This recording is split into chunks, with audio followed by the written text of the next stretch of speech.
Hello दोस्तों, जैसे कि मैंने पिछले वीडियो में बताया था कि आपको शॉर्ट टर्म लॉन्ग टर्म के लिए बेस्ट स्टॉक चुनने के लिए आपको एक कंक्लूडिव आइडिया बताऊंगा। तो चलिए शुरुआत करते हैं। सक्सेसफुल इन्वेस्टर वही होता है जो शॉर्ट टर्म में स्टॉक को सही टाइम पर पहचाने और लॉन्ग टर्म के लिए वो इन्वेस्टमेंट करे।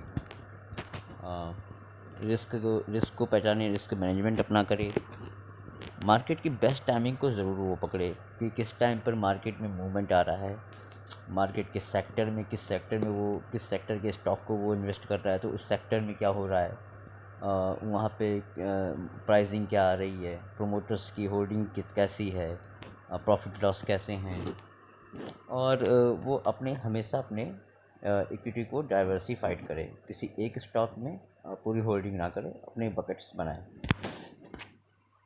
तो शॉर्ट मीडियम इन्वेस्टिंग के लिए मैं बताऊंगा आपको।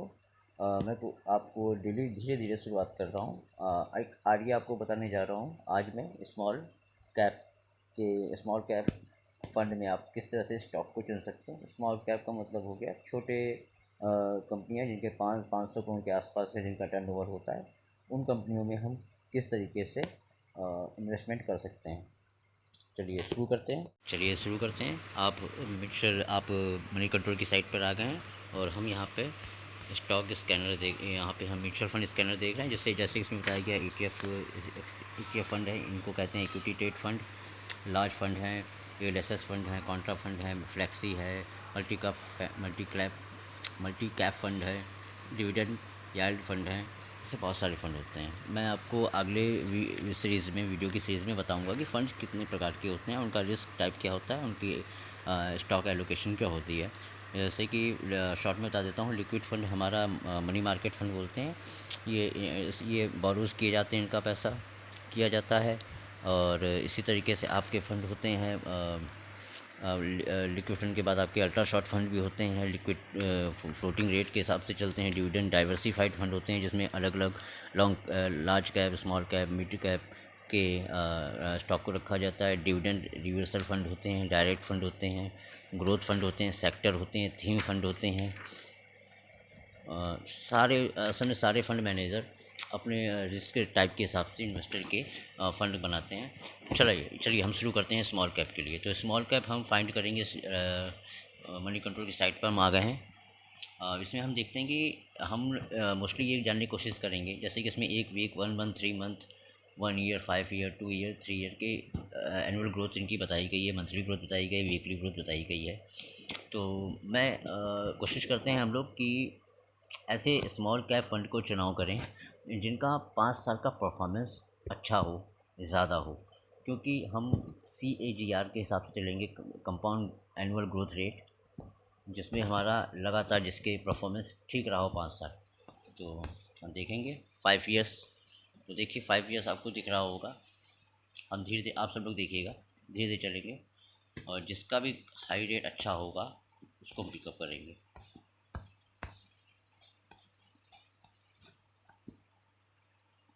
तो 25.67 आया है। ये आया है क्वांटा स्मॉल कैप फंड का। Quanta small cap fund note कीजिए।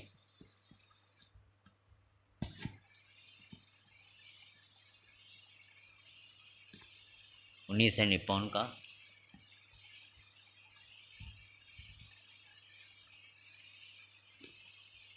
उसके बाद एक्सिस का है 21।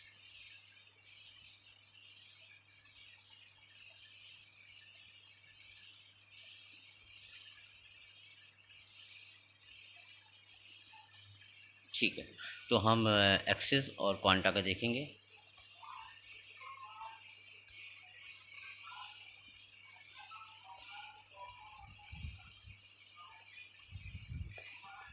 एक्सिस और क्वांटा, ये दो फंड जो है मोस्ट टॉप 2 पे हैं, इसलिए इनको चुनाव करते हैं। तो ये है क्वांटा स्मॉल कैप फंड। तो इसमें हम क्लिक करेंगे, देखते हैं इसका।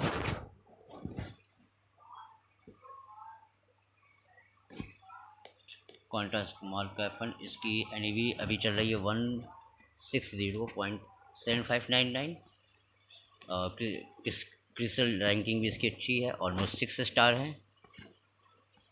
तो अब हम इसमें क्या करते हैं, हम इनका निफ्टी के साथ कैसा कैलकुलेशन है ये इसमें दिखाया गया है। इसमें बताया गया है कि इसने रिटर्न कितना दिया है एक वीक में, ये आप यहाँ से चेक कर सकते हैं। अब इसमें हमें करना क्या है, तो ये देखिए इनकी पहले टॉप 10 स्टॉक होल्डिंग देख लीजिए क्या है। इसकी रिलायंस है, HDFC है, ITC है, RBL है, पंजाब है, पंजाब नेशनल बैंक है, IRB है, बीकाजी फूड्स है, जिंदल है, ऊषा है, जस्ट डायल है एंड मैनी मोर। तो हम डिटेल पोर्टफोलियो में एनालिसिस करेंगे। ठीक है, डिटेल पोर्टफोलियो एनालिसिस में हम क्लिक करेंगे और इसमें देखिए आ जाएगा डायरेक्ट प्लान आपको देखना है, ग्रोथ प्लान देखना है। तो हम लोग डायरेक्ट प्लान देख रहे हैं जिसका इन्वेस्टमेंट हमको 25% से ज़्यादा इसमें हमको रिटर्न देखने को मिल रहा है। तो ये पोर्टफोलियो समरी है।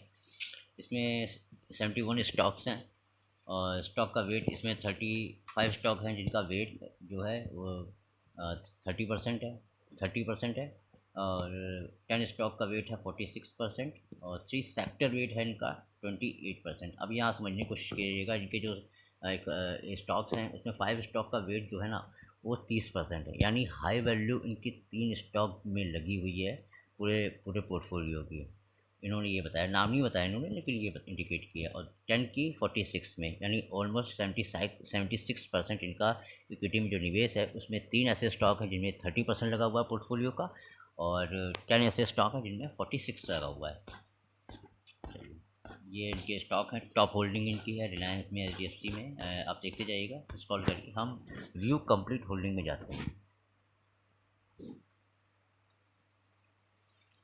व्यू कंप्लीट होल्डिंग में आने के बाद इसमें हमको यहाँ पे नीचे की तरफ दिखता है समरी हमें दिखती है, कंप्लीट होल्डिंग दिखी जो हमने देखी आगे, रिसेंट चेंज, हिस्टोरिकल स्टॉक। हम यहाँ पे रिसेंट चेंज में क्लिक करते हैं तो यहाँ पे हमको मिल जाते हैं वो स्टॉक जो इन्होंने 30 अप्रैल की एंडिंग में जोड़े हैं। ठीक है, और ये अभी चल रहा है, आज है 28 मई। आज 28 मई है। 30 मई के बाद अगर इनको चेंज करना होगा तो ये 30 मई के बाद आपको ये नए स्टॉक जो भी इनके पास ऐड होंगे वो आपको नेक्स्ट मंथ में दिख जाएंगे। ठीक है, तो देखिए इन्होंने 30 अप्रैल के बाद किसको जोड़ा, इन्होंने HSIL को जोड़ा, HP एडेसिव को जोड़ा और अरविंदो फार्मा को जोड़ा। ये हमको 3 स्टॉक मिल गए हैं। ठीक है, तो हम इनको नोट करेंगे, नोट कीजिए आप लोग, HSIL, HP and Aurobindo pharma. ठीक है, चलिए नोट कर लिया आप लोगों ने। अब हम लोग चलते हैं पीछे, बैक करते हैं, एक बैक और मारेंगे, एक बैक और मारेंगे। अब हमने इसके बाद नोट किया था एक्सिस जाते हैं, एक्सिस स्मॉल कैप में क्लिक करेंगे, डायरेक्ट प्लान रखेंगे क्योंकि इसकी हमको ग्रोथ रेट 21% के आसपास दिखी थी 5 ईयर्स में। क्रिटिकल रैंकिंग इसकी 3 है, ऑलमोस्ट गुड है। ठीक है, तो इसी तरह इसमें भी हम सर्च करेंगे, नीचे की तरफ जाएंगे, इसका निफ्टी मार्केट के साथ इसका दिखाया गया क्या कोरिलेशन रहा, इसकी वीकली, मंथली और ईयरली परफॉर्मेंस यहाँ बताई गई है। ये इनके टॉप 10 होल्डिंग है, टॉप 10 स्टॉक में CCL में है, गैलेक्सी में है, फाइन में है, ब्लू स्टार में है एंड ऐसे आप देखते जाइएगा। अब हम डिटेल पोर्टफोलियो एनालिसिस में जाते हैं।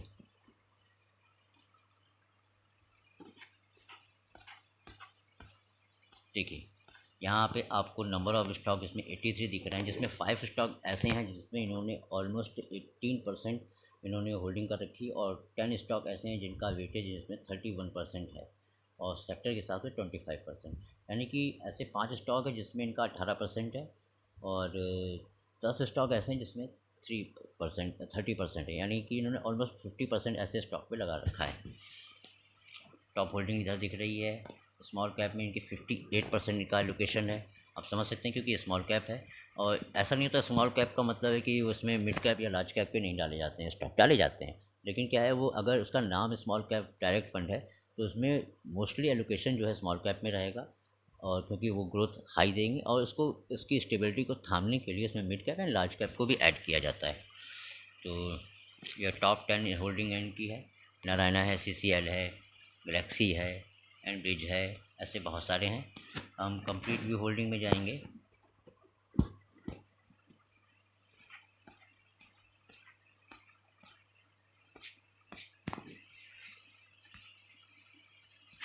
इसमें ये बताया जा रहा है कि ये होल्डिंग इनकी चल रही है, क्या रेट है, एक मंथ में क्या चेंज आया, बाकी सारी डिटेल है, आप सारी डिटेल्स इसमें चेक कर सकते हैं किस सेक्टर से कौन सा ये उठा रहे हैं। ठीक है, बहुत सारे स्टॉक हैं इसमें, एक एक स्टॉक आप चेक कर सकते हैं, कोई और इतना जान भी नहीं सकता।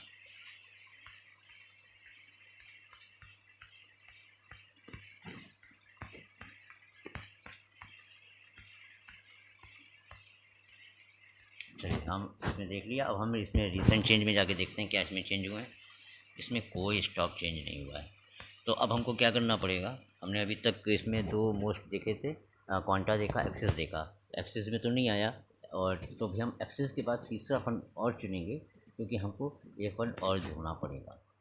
तो जैसे कि हम लोग देख रहे हैं कि निप्पॉन का 919 है, ये एक्सिस के बाद इसका थर्ड नंबर है, तो हम इसको देखते हैं, चुनते हैं निप्पॉन को, और निप्पॉन के डायरेक्ट फंड में हम जाते हैं, जल्दी करते हैं हम इसमें। जैसे कि आप पहले देख लीजिएगा आप लोग पूरा तरीके से, detailed profit portfolio analysis, detailed portfolio analysis में जाते हैं, बफरिंग हो रही, खुल रहा है, और डायरेक्ट प्लान में ही रहेंगे हम, और रिसेंट चेंज में हम देखते हैं क्या है। तो ये देखिए इसमें रिसेंट चेंज 3 आ गए, यूटीआई एसेट्स आ गया, भारतीय एयरटेल आ गया, और इंडसइंड बैंक आ गया। इसमें एक और आया ईसेप India, PNB housing, Avalon technology. तो ये आप ज़रूर नोट कीजिए, ये 30 अप्रैल को एंडिंग हुई है इनमें, और इनमें स्टॉक में म्यूचुअल फंड ने पैसा लगाया है, एलोकेशन बहुत अच्छी कर रखी है। तो इस तरह से आपको यहाँ पे दो म्यूचुअल फंड जो टॉप के 5 ईयर CGAR में आ रहे हैं, उनमें आपने टॉप के थ्री में क्योंकि एक्सिस में तो मिला नहीं, क्वांटा और निप्पॉन में आपने देखा कि आपको नई एंट्री जो स्टॉक की हुई है अप्रैल में वो आपको पता चली। और इसी तरीके से आपको हर एक म्यूचुअल फंड की होल्डिंग आपको पता चल सकती है, किस स्टॉक में उन्होंने एंट्री कर रहे हैं, किस स्टॉक से वो एग्ज़िट हो रहे हैं, क्योंकि आपको यहाँ से भी पता चल जाता है कि हिस्टोरिकल क्या है इनका, रिसेंट चेंज क्या हुआ। रिसेंट चेंज में जो ऐड करते हैं हटाते भी हैं, तो आपको वो भी पता चल जाएगा।